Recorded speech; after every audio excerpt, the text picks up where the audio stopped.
Hello everyone, welcome back to the channel. Today we're diving deep into one of the most shocking developments in the Russia-Ukraine conflict, the story of how Vladimir Putin rejected peace and how Ukraine's so-called flying sanctions turned the war into a nightmare for the Kremlin. This phrase, flying sanctions, might sound dramatic, but it perfectly describes what's happening in the skies above Russia right now. It's not just about drones or missiles anymore. It's about technology, strategy, and the price of arrogance in modern warfare. When the war began, there were multiple opportunities for peace. Western leaders, mediators, even neutral countries tried to open back-channel talks between Moscow and Kiev, but Putin refused to accept any peace deal that didn't secure his territorial ambitions. He believed Russia's strength would crush Ukraine quickly, and that the West would eventually lose interest. But what happened instead was the complete opposite. The more he rejected peace, the more isolated Russia became, and the more innovative Ukraine grew in its methods of resistance. Ukraine began to realize that fighting a conventional war against a larger, better-equipped army wasn't sustainable. So instead of matching Russia tank for tank, it turned to technology, creativity, and strategy. That's where the concept of flying sanctions was born. Ukrainian drones capable of striking deep into Russian territory, targeting energy facilities, refineries, and even key infrastructure that keeps Russia's war machine running. Every drone that hit a Russian oil depot or a military airfield became a form of economic punishment, not just a military attack, but a strike that weakened Russia's ability to fund its war. The name, flying sanctions, comes from how these drones have achieved what financial sanctions alone couldn't. Western sanctions tried to choke Russia's economy, limit its access to technology, and restrict its oil revenue. But Russia found loopholes, shifting exports to Asia and trading in alternative currencies. However, Ukraine's aerial campaign has hit at the heart of Russia's energy production, the very foundation of its economy. Each explosion represents millions of dollars lost, hours of halted production, and growing pressure on the Kremlin to explain to its people why the special operation is now hurting them directly. Putin's initial refusal to negotiate peace now looks like one of his greatest miscalculations. Early in the war, Russia still had leverage, both militarily and diplomatically. Ukraine was desperate for international support and resources. But as time passed, Ukraine not only gained the West's backing but also developed its own defense industry. These drones, small, fast, and relatively cheap, became the symbol of Ukraine's resilience. They bypassed Russia's traditional military strengths. Tanks, jets, and missile systems became less effective when a swarm of drones could outmaneuver them or strike where no human pilot dared to go. Reports have shown that Ukraine has struck oil depots hundreds of kilometers inside Russia, from Belgorod to Ryazan, even close to Moscow. Each successful attack sends shockwaves through Russia's command structure. Russian citizens who once felt distant from the war are now waking up to explosions in their own cities. For the first time in decades, Russia's heartland is under constant threat. Not from foreign armies, but from Ukrainian innovation.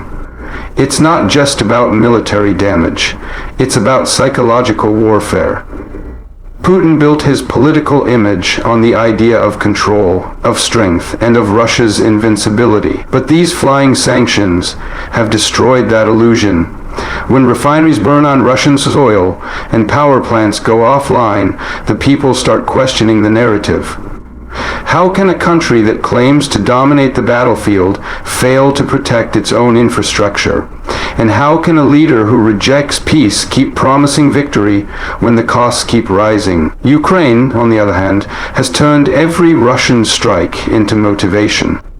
Each missile attack on Kiev or Kharkiv has fueled Ukraine's determination to respond not with words, but with precision strikes on Russia's economy.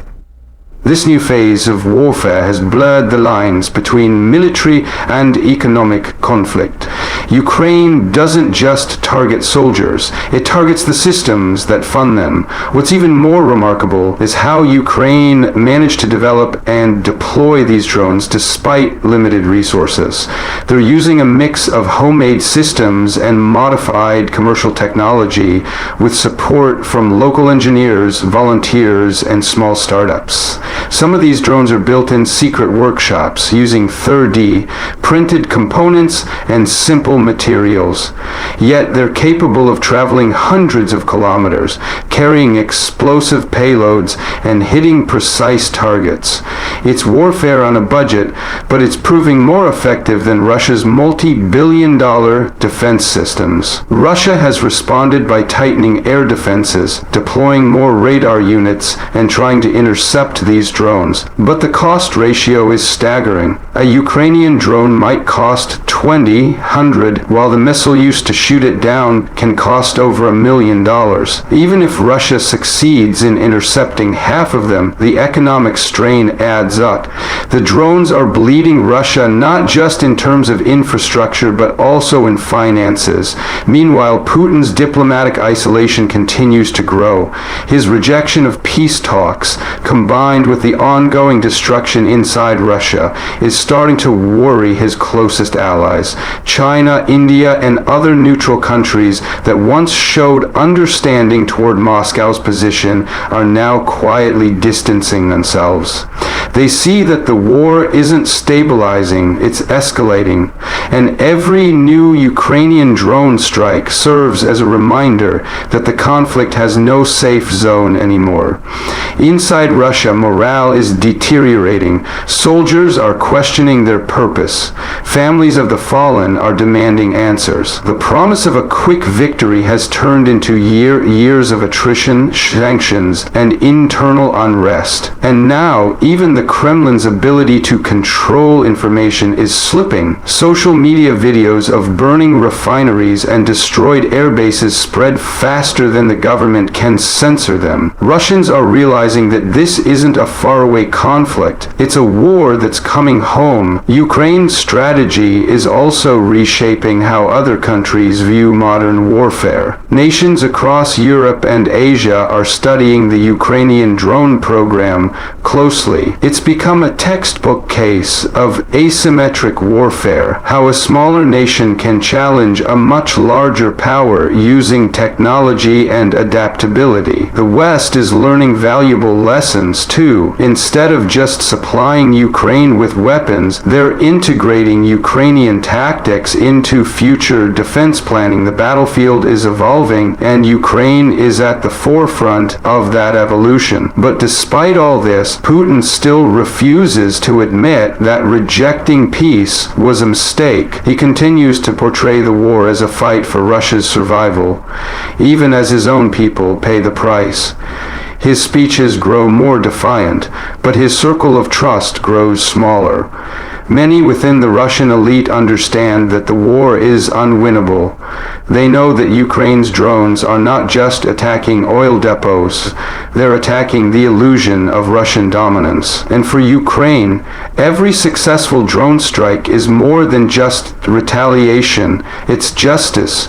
It's payback for Bucha, for Mariupol, for every missile that's fallen on Ukrainian homes.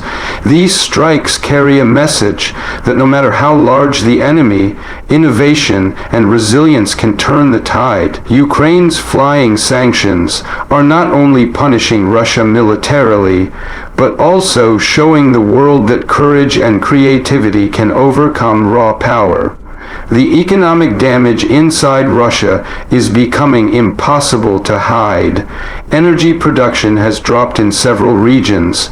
Export revenues are shrinking, and insurance companies are pulling back from Russian shipping routes due to constant risks. Even Russian civilians are feeling the pinch through rising prices and fuel shortages in some areas.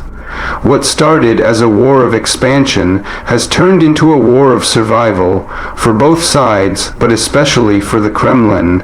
At the same time, Ukraine continues to strengthen its partnerships with Western nations. Countries like the US, the UK, and Germany are investing in Ukraine's drone technology, seeing it as a critical part of future defense systems. Joint development programs are already underway, combining Western engineering with Ukrainian battlefield experience. The results are drones that are faster, smarter, and deadlier. This partnership ensures that Russia's nightmare in the skies is far from over. In rejecting peace, Putin has cornered himself. He can't withdraw without appearing weak, and he can't win without destroying his country's economy. The flying sanctions are accelerating that downfall. Every day, another refinery burns, another supply chain collapses, another soldier loses faith. The once mighty image of the Russian war machine is crumbling under the weight of its own arrogance. Ukraine's message is simple. Peace could have been an option, but now, after so much destruction, it has to be earned. Kiev is no longer begging for negotiations. It's dictating the terms on the battlefield. The drones that hum through Russian skies are not just weapons. They're symbols of independence, defiance, and a warning to all aggressors. The world is watching closely. What's happening now in Ukraine and Russia isn't just a regional conflict. It's a transformation in how wars are fought and how power is measured. Drones, cyber attacks, and precision strikes have replaced tanks and trenches. Sanctions now fly with wings, and in that new reality, Putin's rejection of peace may go down as one of the most catastrophic strategic blunders in modern history. As Russia struggles to rebuild what the flying sanctions have destroyed, Ukraine continues to innovate, adapt, and strike. This is no longer a defensive war. It's a statement of sovereignty and survival. And every explosion on Russian soil echoes the same message. Peace cannot exist under tyranny, and justice will always find a way to fly. So, as we look ahead, one thing becomes clear. This war isn't just about territory anymore. It's about the future of warfare, the balance of global power, and the price of pride. Putin may have rejected peace, but Ukraine has found something far more powerful, the will to fight smarter, not harder. And that, more than anything, may be what makes Russia truly pay.